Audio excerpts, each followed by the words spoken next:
Шайлоо БШК Камчыбек Ташиевдин биртуганына эскертүү берди. Жалал-Абад округунан шайлоого аттанган УКМКнын төрагасы Камчыбек Ташиевдин биртуганы Шайырбек Ташиевке мөөнөтүнөн мурда үгүт иштерин жүргүзгөндүгү үчүн жазуу жүзүндө эскертүү берилди. Мындай маалыматты Супер KG порталына БШКдан тастыкташты. Эскерте кетсек, Facebook социалдык тармагынын колдонуучуларынын бири Сузак районунун Барп айылынын тургуну Муратовдун үй-бүлөсүнө Камчыбек Ташиев тарабынан каржыланып курулган үй берилгенин айткан. Бул туурасында БШКнын Бишкек шаарындагы ыкчам чара көрүүнүн координациялык тобунан 25-октябрь күнү маалымат келип түшкөн. Өз кезегинде Жалал-Абад Сузактагы Муратовго берилген үйгө Камчыбек Ташиевдин жана анын үй-бүлөсүнүн тиешеси жок экендигин билдирген. Булак Super.KG. Эл чындыкты билсин. Калпакты тепкен орусиялык блогердин окуясы манекенге калпакты кыргыз жарандары кийгизген. Буга чейин социалдык тармактарда орусиялык блогер жана футболчу Даниил Крапивниковдун кыргыздын улуттук баш кийими болгон калпакты тепкен видеосу тараган. Анын бул видеосу кызуу талкууга алынып, айрым интернет колдонуучулар блогердин калпакты колуна кармап кечирим сурашын талап кылышкан. Блогер социалдык тармактагы баракчасы аркылуу түз эфирге чыгып, анда манекенге калпакты кыргыз өлкөсүнүн жарандары кийгизип койгонун айтты. Мен калпак улуттук баш кийим экенин билген эмесмин. Биздин кеңсебизде кыргыз жарандары иштейт. Ошол адамдар манекенге калпакты кийгизип коюшуптур. Мен аны жөн эле кооздугучунго деп ойлогом. Дагы бир жолу кечирим сурайм, деди Крапивников. Мындан тышкары ал Москвада кыргыз жарандары көп экенин, 2-3 күн үйүнөн чыкпай тургандыгын айтты. Булак Super.KG. Эл чындыкты билсин. Президенттин чек ара тууралуу айтканын бурмалап жатышат. Президент Садыр Жапаровдун кыргыз-тажик чек арасы боюнча айткандарын айрым кызыктар тараптар бурмалап жатат. Бул тууралуу президенттин басма сөз катчысы Эрбол Султанбаев билдирди. Алар эки тарапты кайраштырууга аракет кылып, социалдык тармак аркылуу жазган текстти өз сөзү менен окуган видео материалдар салышууда. Албетте, чек ара маселеси бир эле тараптын кызыкчылыгында чечилбейт. Сөзсүз түрдө эки тараптын тең кызыкчылыктары эске алынышы керек. Ошондо гана биз бул көйгөйдү тынчтык жолу менен чече алабыз. Кыргыз тарап биз бир пикирге келип жана бардыгын тынчтык жолу менен чечебиз деп ишенет, деп белгиледи Султанбаев. Эске салсак, президент Садыр Жапаров 23-октябрдагы маалым жыйында кыргыз-тажик чек арасы тууралуу суроого жооп берген. Анда чек ара маселесин чечүүдө негизги 4 көйгөй бар экенин белгилеп, Тажикстандын Баткен жана Лейлик райондорунда айрым жерлер боюнча позициясын Кыргызстан эч качан кабыл албай турганын билдирген.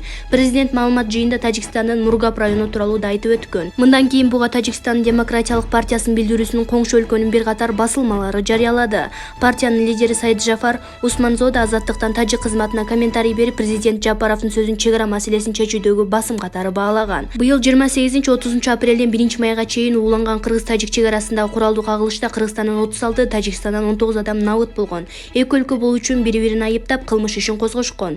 Булак Fact.KG. Эл чындыкты билсин. Акылбек Жапаров Кыргызстандагы бай менен кедейлердин санын айтты. Жогорку кеңештин депутаты Табалды Тилаев Кыргызстандын өнүктүрүү саясаты тууралуу сурады. Учурда парламентте 2022-жылга карата республикалык бюджеттин долбоору каралып жатат. Министрлер кабинетинин төрагасы Акылбек Жапаров өлкөнү өнүктүрүү саясаты так аныкталып бүткөнүн белгиледи. Кыргызстандын ченеми боюнча 200 000 бай үй-бүлө бар. 1 миллионго жакын орто катмар, 200 000 үй-бүлө кедей жашайт. Мындан кийин өкмөт колунда жокторго түз жардам берет. 200 000ге жакын жакыр үй-бүлөнүн 200 000дей майып жана жетим жесирлерди багып алабыз.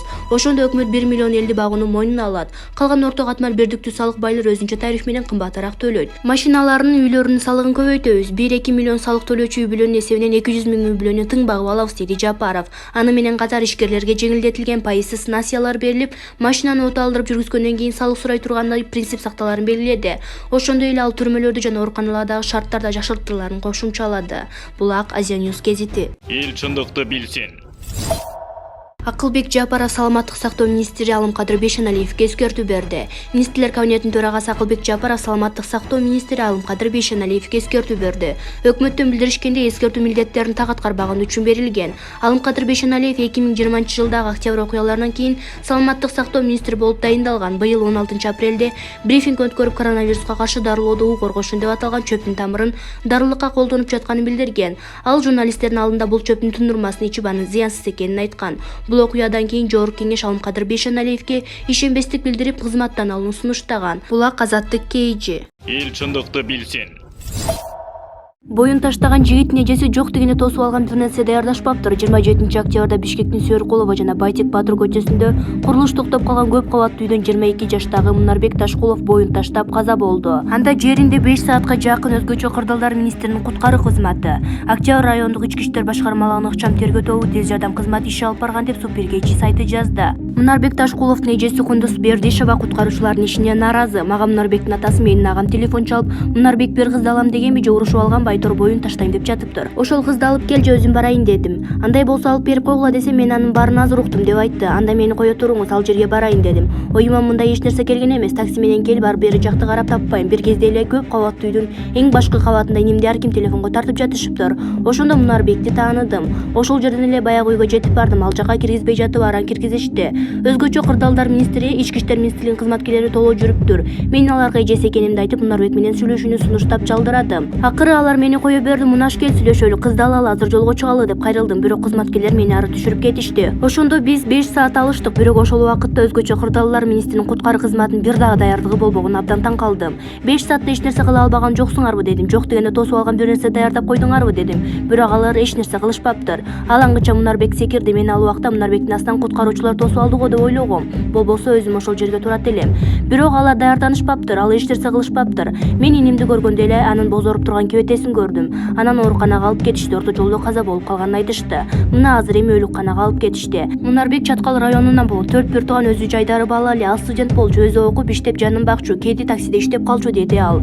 Ал эми бул ишке Мунарбек эмне түрткү кылды деген суроого, сүйлөшкөн кызы деген бир кызды бул жака алып келишиптир, аны менен деле сүйлөштү дейт. Ырас, ал кыз бул жака келсе ортосунда болгон нерсеби дегенде, эми мен аны күнөөлүү деп айта албайм, эмне себептен бул окуя катталганын мен дагы билбей жатам деп жооп берди. Ал эми Мунарбек менен бир батирде жашаган классташы Арген Кудайбердиев төмөнкүлөргө токтолду. Бүгүн эртең менен Мунарбек экөөбүз чогуу туруп бирге тамактанганбыз. Жаман нерсе болушуна белги жок болчу. Андан кийин эле досумдун атасы телефон чалып ушундай болуп жатыптыр, билчи деди. Мен дос балдарды чогулттум, бирок жетише алган жокпуз. Түз эле ооруканага бардык, ал жерге барсак өлүкканага алып кетишкен экен. Негизи өзгөчө кырдаалдар министрлиги кызматкерлерине кызды алып келе деген экен. Өлүмгө алып барчудай башка олуттуу себептери жок болгон. Мунарбек өзү так жүргөн жигит болчу, өзүнүн маселелерин ар дайым өзү чеччү. Бирөөдөн жардам сурачу эмес. Көйгөйлөр жаралган учурда аны күлүп жеңген позитивдүү бала эле. Бул жерде биздин куткаруу кызматтан шала кылыгы болуп калды. 5 саат бир адамдын өмүрүн сактап калуу үчүн жетишерлик убакыт болчу. Алар аракет кылышкан жок. Бул окуяга күлкүң келет. 5 саатта бул жерге бассейнде куруп койсо болот. Алар таптакыр болбогондо батут же башка нерсе кылганга да аракет кылыш керек эле да, алар аны да кылган жок. Булак super.kg. Эл чындыкты билсин. Блогер Гүлзат Мамытбек Бишкектеги СИЗО 1-ге 1 айга камалды. Алдамчылык кылган деп шектелип кармалган Гүлзат Мамытбек деген ат менен белгилүү болгон блогер Гүлзат Алымкулова Бишкектеги СИЗО 1-ге киргизилди. Бул тууралуу Бишкек шаардык ички иштер башкармалыгынан билдиришти. Мындай чечимди Бишкектин 1-Май райондук соту чыгарды. Гүлзат Алымкулова 25 ноябрга чейин камакка алынды. Эске салсак, Гүлзат Мамытбек алдамчылыктын 7 факты боюнча шектелүүдө.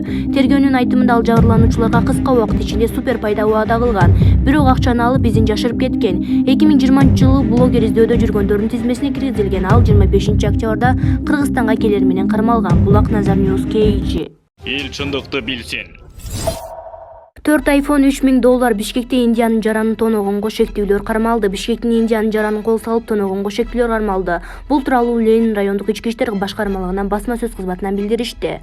Маалыматка ылайык, жабырлануучу милицияга 19 октябрда кечки саат 20:00 чамасында Москва көчөсүндө белгисиз адамдар аны коркутуп $3000 AQSh, 7000 сомун, 4 iPhone телефонун, дагы 3 Redmi телефону, ноутбук, кулакчын, саат, күрмө, футболка жана бут кийимин алып кетишкендигин билдирген. Бул факты Кылмыш жаза кодексинин 202-беренесинин каракчылык негизинде кылмыштардын жана жоруктардын бирдиктүү реестрине катталып, сотко чейинки өндүрүш иштери башталган. Милиция кызматкерлери 5 шектүүнү кармашкан. Ленин райондук соту 4 шектүүнү Бишкектеги СИЗО 1-ге 2 айга камакка алууну чечим чыгарса, 17 жаштагы жаранды ата-энесинин көзөмөлүнө өткөрүп берилген. Учурда келтирилген чыгым эсептелип жатат. Булак super.kg. Эл чындыкты билсин.